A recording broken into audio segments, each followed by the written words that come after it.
Liverpool 4, Galatasaray 0, an emphatic victory. Yeah, and I'm just so happy. Welcome to Marching Reds. I am Aman Chima, and here I am to review the game between Liverpool and Galatasaray, which was the second leg in the round of 16 stage for the Champions League, played at Anfield. And I mean, if I had to choose, like out of the three games that you play against Galatasaray, which one would you like to win? I would have definitely picked this one. So starting from the context, I mean, I don't need to emphasize on the fact that there was a lot of external pressure on Arne Slot especially, and it was sort of reflecting on the team as well, the fact that we did not get the maximum points playing against Wolves, playing against Tottenham, and we also were trailing in this tie before we started this game off. So more than the result, it was the performances that was creating an issue, and the fact that we were looking passive, not playing an attractive brand of football, which was sort of the frustration point for all the fans, including me. But today, we needed a performance, and that's what we got. Looking at the lineup, Alisson started in goal. In the back four, it was Frimpong, Konate, Van Dijk, and Kirkes. In the midfield, it was Ryan Gravenberch, Alexis McAllister, Dominic Szoboszlai, and up top were Florian Wirtz, Hugo Ekitike, and Mohamed Salah. Although I did not see them playing in a 4-3-3 sort of a formation, it was more of a 4-4-2, where Hugo Ekitike was slightly inclining towards the left and Mo Salah slightly being in that right forward role, with Frimpong using that width on the right flank. But the game started, and right from first whistle, Anfield made sure that they were right at it. And I think that just made sure that Liverpool felt their presence and their desire of wanting a good performance. And as I said, from the very first moment, the energy looked different. It looked very much positive. The intensity was different. We were trying to press on any given possible scenario. And when you see two or three players running behind the ball or running towards the opposition, and when you have not seen that often in this season, you not only get appreciative for that moment, the fact that, okay, this team realizes how crucial this game is, but knowing that and executing those things on that given day is a different gravy altogether, something that we thought that we would be getting to see more of. But yeah, I mean, no complaints today at all. So the plan for Galatasaray was simple.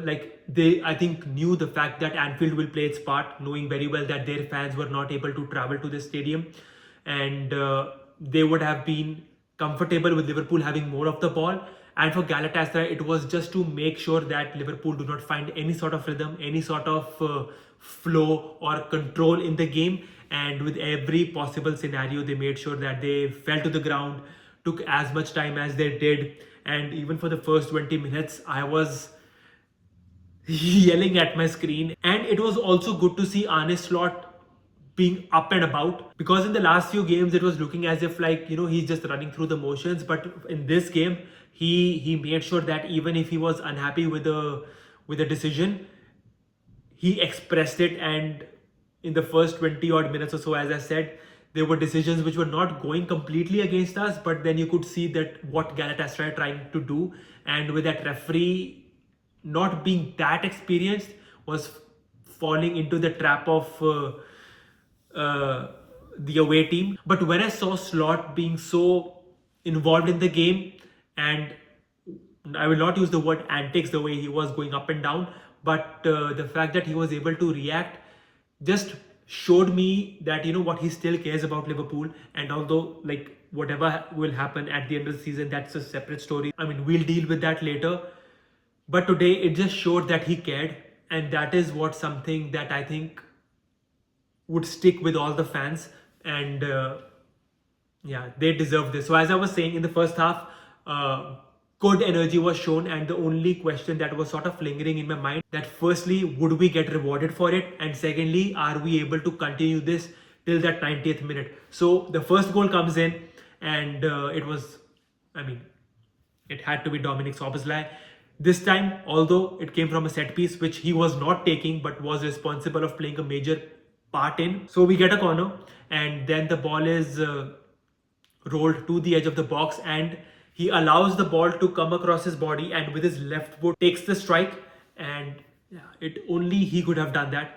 So yeah, 1-0. And from that moment on, Liverpool had glorious opportunities to make the score 2-0, 3-0, and we got a penalty also right before the first half ended. And unfortunately, Mohamed Salah was not able to convert it. And look at how funny football is. Like the season that Mohamed Salah is having, you could understand the fact that we might be shifting away from him, but you would back him to the core, the fact that he would score a penalty, but he missed it. And he made sure that he made up for it in the second half.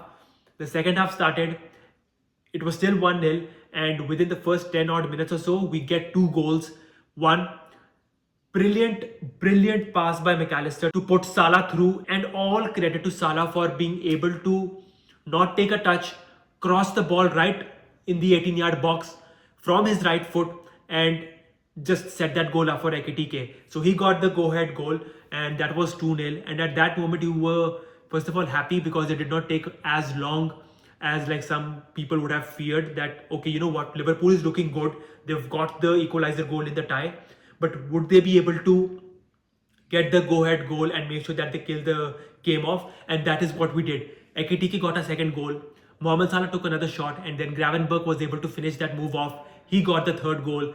And yeah, so as I was talking about Salah, like he missed the penalty right before the first half, and you could have just imagined the emotions that would have been going in his mind. But he showed why we consider him as one of the Liverpool greats. He approached the second half in a different manner altogether. He got those 2 assists, and God had other plans for his 50th Champions League goal, the first ever African to do so. That Florian Wirtz, who again I think had a brilliant game for me, gets the ball from Mohamed Salah, and with just his like nimble feet, sort of not passes the ball back, but like relays the ball to him. And then Salah, with his iconic curler of a strike, gets the fourth goal and storms Liverpool into the quarterfinals of the Champions League stage. And now we face PSG. Again, we'll handle that later. But today, it was a much needed performance, and all the fans were craving for it, deserved this. And I'm sure that every person who is associated with Liverpool, whether it's the hierarchy, the board, the manager, the fans, the team, everybody would be so happy with this. And now the only question remains is, first of all, where was this performance hiding? I mean, had we played like this against Wolves, against Tottenham, we would have definitely gotten the maximum points. And the reason why I'm picking up these 2 games is because knowing how tight the race for the top 4, top 5 spots in the Premier League is looking like, I mean, I'm just repeating the same drum again. Those points were critical. And now, given the fact that I've gotten to see this performance, and now I know that this team is capable of putting up performances like this, I just hope, and I'm sure all Liverpool fans would be right behind me when I say this, just rinse it and repeat it in the remaining games of the season. Because again, yes, you can lose games, you can draw games, but at least in terms of effort, performance, intensity, energy, we need to match these levels. And I just hope that the Liverpool team does look at this performance and this result as a turning corner, because if we can start peaking now, that would just be it. So let me know what you thought about the game in the comment section below. Let me know if you were happy with the fact that Arne Slot decided to go with the lineup that he announced, and let me know how you felt during the game. And I'm sure if you are a Liverpool fan, you must have felt different. You must have seen something different. And as I said, your only question before you sleep would be, where were these performances, and can we just be more consistent with such performances, because we really need it, and we really need it right now. So yeah, this was pretty much it. And yeah, I'm just happy that we crossed this barrier. Yeah, a big game against Brighton is coming up. A quick recovery though. We do play the early kickoff on Saturday. So maybe understandably, there might be a dip in levels, but again, I don't want to say anything on that right now. I'll cover more than just this in the next video. So yeah, job done, happy for today, but there's a still long way to go. So I'll see you in the next video very shortly. Till then, take care.